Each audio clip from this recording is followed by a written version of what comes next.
Juwita, 23 tahun, jurnalis asal Banjarbaru, Kalimantan Selatan, disebut sempat mengabadikan momen dirinya yang diperkosa sebelum dibunuh.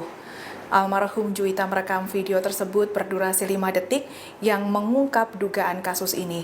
Dikutip dari Tribun Banjarbaru.com, korban diam-diam sempat merekam video dugaan pemerkosaan dirinya yang dilakukan oleh Oknum TNI Angkatan Laut Balikpapan. Oknum tersebut yakni Kelasi 1 Jumran alias J, prajurit TNI Angkatan Laut Balikpapan. Sementara itu terkait hal ini, kuasa hukum keluarga Juwita Muhammad Pasri angkat bicara. Rabu 2 April 2025, kuasa hukum mengungkapkan video tersebut memperlihatkan pelaku dengan keadaan mengenakan celana serta baju usai diduga melakukan aksinya. Dalam rekaman video itu dibuat korban dengan kondisi tampak ketakutan hingga membuat video tersebut bergetar.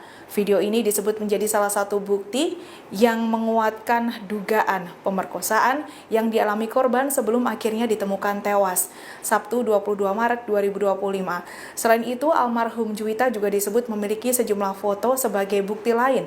Sementara itu, berdasarkan keterangan keluarga, almarhum Juwita mengalami pemerkosaan sebanyak 2 kali oleh pelaku. Download Tribun X sekarang, menghadirkan lokal menjadi Indonesia.